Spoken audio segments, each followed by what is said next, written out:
सभी बॉर्डरों में 7-8 लेयर के बैरिकेड लगा रहे हैं और देश के पैसे की इतनी बर्बादी कर रहे हैं, तो केस तो आप लोगों किसानों के ऊपर नहीं, केस तो आप लोगों के ऊपर होना चाहिए। जैसे सरकार किसान मजदूरों को कीड़ा मकोड़ा समझती है, तड़ीवाल को होम मिनिस्टर बना दिया और चाहे वाले को प्रधानमंत्री बना दिया, तो ये संविधान की ताकत थी। ये नहीं है कि आपको देश का प्रधानमंत्री बना दिया तो आप सदा सदा के लिए आपको बना दिया। यहाँ नेता का मुखौटा डालकर सभी क्या है लेता, इस देश के अंदर साम्राज्यवाद और पूंजीवाद खड़ा करने की कोशिश कर रहे हैं वो 5% लोग, और 95% लोगों को गुमराह करने के रास्ते पर धकेल रहे हैं।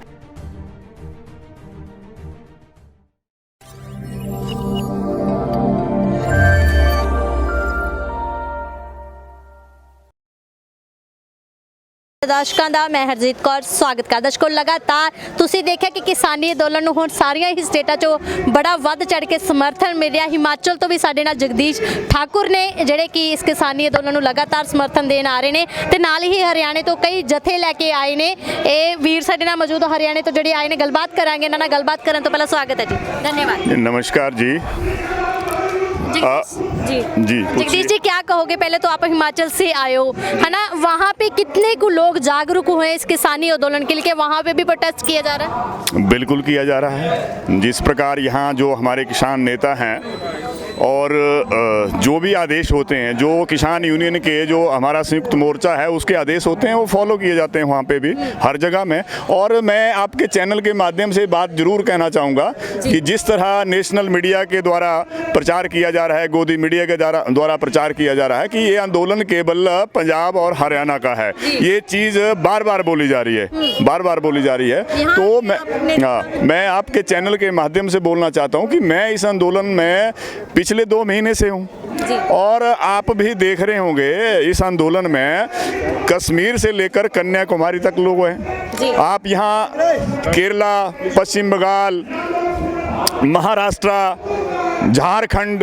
MP, राजस्थान, हिमाचल प्रदेश, उत्तराखंड, UP, मतलब तमाम जगह के लोग, आप जो जितने किसान हैं, मजदूर हैं, सभी यहाँ पर हैं। और यहाँ तक कि जो मजदूर हैं और जो कर्मचारी, जो बेरोजगार साथी हैं, वो सभी इस आंदोलन का हिस्सा बने हैं। ये आंदोलन एक हरियाणा और पंजाब का आंदोलन नहीं है, एक जन आंदोलन बन चुका है। और मैं आपके चैनल के माध्यम से कहना चाहता हूँ कि सरकार चाहे आप जितने मर्जी षड्यंत्र रच लो, जितनी मर्जी कार्रवाई कर लो, लोगों के ऊपर FIR दर्ज कर लो, लोगों को आप जितने मर्जी तकमे बना लो, चाहे आप आतंकवादी कह लो, खालिस्तानी कह लो, माओवादी कह लो, टुकड़े टुकड़े गैंग कह लो, जितना जो आप करना चाहते हैं, जितने मर्जी षड्यंत्र आप रच लो, चाहे आप यहाँ पर 8-8, 10-10 लेयर में बैरिकेड्स लगा लो, जिस तरह से आप कर रहे हैं यहाँ पर, वो देश का पैसा बर्बाद किया जा रहा है। एक तरफ से तो आप किसानों को कहते हैं कि जो देखो देश की बर्बादी कर रही है, स्ट्राइक में है, आंदोलन में है, लेकिन सरकार जो किसान यहाँ पर बड़े शांतिपूर्वक तरीके से बैठा हुआ है, बॉर्डर पे बैठा है, उसके बावजूद सरकार यहाँ पर कई लेयर की 7-8, 9-9 लेयर में एक बैरिकेडेड वो कर रही है। और आप बताइए पैसा किसका है?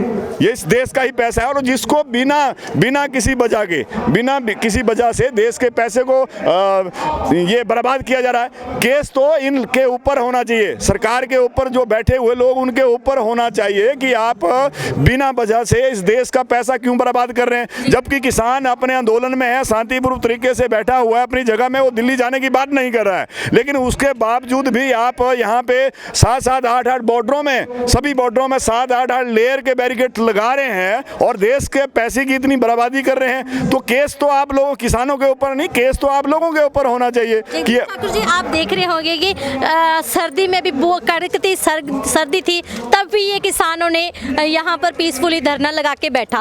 अब आप देख रहे हो कि यहाँ पे गंदगी बहुत हो चुकी है, मक्खी के कारण कई बीमारियां जो फैल सकती है, लेकिन किसान अभी भी सड़कों पे बहने के लिए मजबूर हो रहा है। क्या ये प्रशासन को नहीं दिखता? देखिए जी, आपने बहुत बड़ा सवाल पूछा, बहुत अच्छा सवाल पूछा। और आप देखते हैं यहाँ पर, आप भी देख रहे होंगे कितने दिनों से आप भी यहाँ पे हैं, और आप देखिए यहाँ 80-80, 90-90 साल के बुजुर्ग हैं, माताएं हैं, बहनें हैं, बच्चे हैं, और इतनी कड़ाके की ठंड है।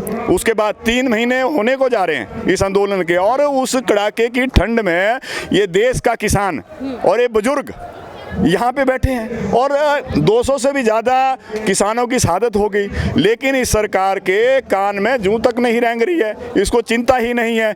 इसके व्यवहार से, सरकार के व्यवहार से तो ऐसा लग रहा है जैसे सरकार किसान मजदूरों को कीड़ा मकोड़ा समझती है। जिस प्रकार आपने देखा होगा लोकसभा में, पार्लियामेंट में प्रधानमंत्री जी का बयान, उसने एक आंदोलनकारियों को जीबी परजीबी की संज्ञा दी। बताइए, आप इतनी गरिमा की पोस्ट में है, देश का प्रधानमंत्री है, और इस तरह की भाषा, वो किसानों को जीबी परजीबी कह रहे हैं। तो मतलब ये एक जो प्रधानमंत्री की जो गरिमा है उसको गिराने का काम कर रहे हैं। आप इतनी गरिमा बैठे, जिस किसान ने आपको चाहे बनाने वाले को देश का प्रधानमंत्री बनाया, जिस किसान ने आपको फर्श से उठाकर अर्श तक पहुंचाया, आज आप उन किसानों को इस तरह की संज्ञा दे रहे हैं, आप उनको जीबी पर जीबी बोल रहे हैं। आप बताइए, ये संविधान है, देश का संविधान ही है जो जिसको चाय वाले को, तड़ी वाले को होम मिनिस्टर बना दिया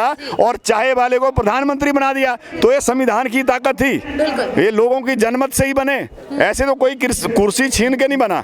तो और उसी संविधान को ये आज उसके तार टुकड़े टुकड़े कर रहे हैं, उसी संविधान को नहीं मान रहे हैं। जबकि एक ये जो लोकतांत्रिक तरीके से आंदोलन हो रहा है, किसान जो है अपनी मांग मनवाने के लिए यहाँ है। किसान जो आपने जो उनके लिए जो 3 काले कानून बनाए हैं उसके विरोध में है। तो किसानों को राइट्स है अपनी बात को रखने का, जो एक संविधान हमें आज़ादी देता है, बोलने की आज़ादी देता है, अपनी बात को रखने की आज़ादी देता है। लेकिन ये लोग उल्टा उनके ऊपर एलिगेशन लगाते हैं, कभी देशद्रोही, कभी आतंकवादी, इस तरह की चीज़ें कही जाती है और उनके ऊपर केस रजिस्टर किए जाते हैं। एक डराया जाता है, एक डराने का माहौल बनाया जाता है पूरे देश में।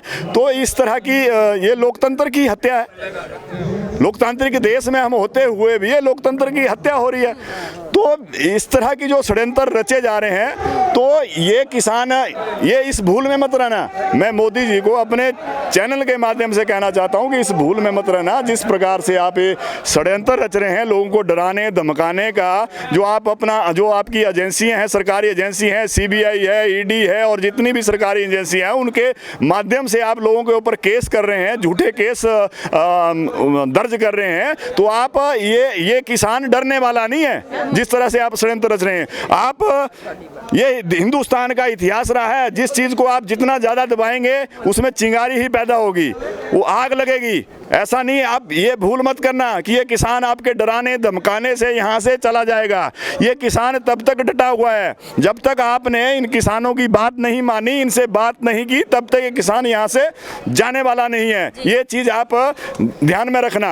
और जिस अहंकार में आप रह रहे हैं, जो आपको घमंड है, या जिस तरह से का जो आप किसानों से, आपके पास में किसान बैठे हैं और उसके बाद भी आप बात नहीं कर रहे हैं, तो ये दिन दूर नहीं है। सरकारें जो है 5 साल के लिए बनती है, ये नहीं है कि आपको देश का प्रधानमंत्री बना दिया तो आप सदा के लिए आपको बना दिया। यही लोग हैं जो आज किसान हैं, मजदूर हैं और जो देश के जितने भी लोग हैं जिन्होंने अपना मत का अधिकार का इस्तेमाल करके आपको देश का प्रधानमंत्री बनाया। और वही अगर आप इनकी बात नहीं मानेंगे तो यही किसान आपको उसी कुर्सी से उतारेगा। तो इस चीज़ को मैं अभी भी वक्त है कि आप अपनी छवि सुधारिए। ये इतिहास बन जाएगा, ये काले अक्षरों में लिखा जाएगा कि इस दौरान वैसे देश के प्रधानमंत्री थे जिन्होंने मजदूरों को, किसानों को और किसी वर्ग को नहीं छोड़ा, उनको हमेशा दमन करने की बात की। तो ये इतिहास में लिखी जाएगी, ये चीज़ें याद की जाएगी, कई पीढ़ियाँ याद करेगी। तो आप क्या कहना चाहोगे कि आप लगातार यहाँ पे किसान औरतों के जत्थे लेके आ रहे हो, लोकतंत्र की सरकार होती है, लगातार किसानों ये बिल के बारे में समझा रहे हैं, कृषि मंत्री को भी समझाया, नरेंद्र जी को भी समझाया। क्या लगता है कि क्यों ये अभी तक जो बिल है रद्द नहीं करे? बात करने के लिए तैयार है लेकिन ये बिलों के बारे में बोलना ही नहीं चाहते। बेटा, आप मेरी बिटिया हैं। जिस माता पिता ने आपको शिक्षा उज्जवल करके और आपको ये बताया कि बेटा आपके अधिकार क्या हैं जी, और उन्हीं बेटे बेटियों को हमने अपना मानकर लोकतंत्र के माध्यम से, शासन और प्रशासन एक ही सिक्के के 2 पहलू होते हैं बेटा जी। ठीक है। शासक क्या होता है? जो देश के हमारा जो लोकतंत्र है, लोकतंत्र के द्वारा हम अपने एक कहते हैं कि भाई हम समाज सेवी हैं, ऐसा ढिंढोरा पीटते हैं ये लोग जी। और उन पे हम लोग विश्वास करते हैं और लोकतंत्र के माध्यम से हम समाज सेवी को कहाँ भेज देते हैं? शासन में। शासन का क्या काम होता है? देश के लोकतंत्र के प्रति जवाबदेही, जनता के प्रति जवाबदेही देने वाला होता है शासक। लेकिन और वो उसकी क्या होती है जिम्मेवारी? जो आज मेरे देश का किसान, मजदूर, मध्यम व्यापारी, मध्यम छोटा व्यापार, अब भाई मजदूर जो भी है, मतलब जो रोटी से ताल्लुक रखता है, वो क्या डिमांड कर रहा है? संविधान के तहत एक राइट डिमांड कर रहा है, भाई इसके ऊपर कानूनी जामा पहनाओ, एमएसपी बना, एमएसपी पे कानून। आपको विश्वासन क्यों नहीं हो रहा जो वो बोल रहे हैं? तो मैं बता रहा हूँ बेटा, आश्वासन क्या होता है? ये एक जुमला हो चुका है इस देश की राजनीति में जी। जब तक हम इस गंदी राजनीति की दलदल में, राजनीति होती है बेटा हर घर में, बाप बेटे की राजनीति होती है, माँ बेटी की राजनीति होती है। राजनीति से कोई भी घर अछूता, कोई भी चूल्हा अछूता नहीं है, लेकिन राजनीति का फर्क होता है। एक तो होती है साफ सुथरी, नेक नीयत की ईमानदारी, नेक नीयत के द्वारा स्थापित की गई हुई जी। उसको कहते हैं नेता। यानी कि नेक नीयत के द्वारा स्थापित समाज में कुछ कर गुजरने की तमन्ना रखने वाले का नाम होता है नेता जी। ठीक है। यहाँ नेता का मुखौटा डालकर सभी क्या है? लेता मैं क्यों बोल रहा हूँ बेटा? लेता मैं इसलिए बोल रहा हूँ, इस देश का अगर 1 मिनट में 1 रुपए की मेहनत करता है मेरे देश का हर नागरिक, अब 2021 की जनगणना के मुताबिक हम 137 के आसपास पहुंच जाएंगे। 1 अरब 37 करोड़, यानी कि 1 रुपए की मेहनत 1 मिनट में मेरे देश का नागरिक मेहनत करता है तो देश के खजाने में समर्पित होता है कितना पैसा? 1 अरब रुपया 1 मिनट में। 37 करोड़ का मैंने नहीं लगाया, केवल मात्र 1 अरब का लगाया। भाई निठल्ले लोग मान लिया 37 करोड़ है, तो 1 मिनट में अगर 1 अरब रुपया है तो 60 मिनट में 60 अरब रुपया, और 12 घंटे अगर मेरे देश का नागरिक मेहनत करता है तो बेटा 720 मिलियन रुपीज हो जाता है। इसकी गणना कर लो और महीने में कितना होता है। इसमें आप ये बताओ, पारदर्शिता के तहत जिनको हमने अपना बनाया, अगर भाई ये क्या पर शासक क्या बताएंगे? मेरे देश की मेहनत के खजाने का पैसा कहाँ जा रहा है? नहीं बताएंगे। एक हवा खड़ा कर देंगे, ये है जी, वो है जी, लेकिन है, किंतु है, वट है, परंतु है। भाई आप हमसे कह गए सीख के गए हैं। कक्का सस्सा रर्रा पप्पा मम्मा लल्ला खक्का पंजाबी हमसे सीख के गए हैं, उर्दू हमसे सीख के गए हैं। आप अलग अलग प्लेटफार्मों पे हमें इस देश के जनता को केवल 5%, बेटा दावे के साथ कहता हूँ, केवल 5% इस देश के अंदर साम्राज्यवाद और पूंजीवाद खड़ा करने की कोशिश कर रहे हैं। वो 5% लोग और 95% लोगों को गुमराह करने के रास्ते पर धकेल रहे हैं। ऐसा षड्यंत्र ना रचें। फिर ये प्राइम मिनिस्टर साहब, आप उस सम्मानित पद का सम्मान कीजिए जब हमारे सन 1857 ईस्वी में बतौर मंगल पांडे ने बेटा क्रांति का बिगुल फूका। क्या वो आंदोलनजीवी नहीं थे? और हमारे लाल कृष्ण आडवाणी के साथ मिलकर आपने गुजरात से राम रथ यात्रा निकाली, उसकी अगुवाई की। क्या आप आंदोलनजीवी नहीं थे? आप अयोध्या में गए वहां पे, क्या आप आंदोलनजीवी नहीं थे? आप मतलब कौन सी संज्ञा बना रहे हो?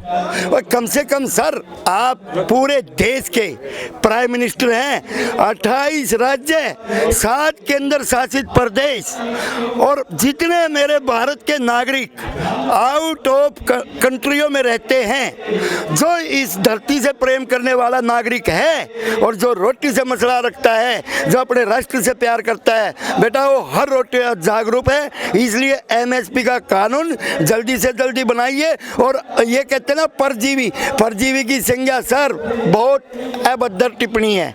क्यों है?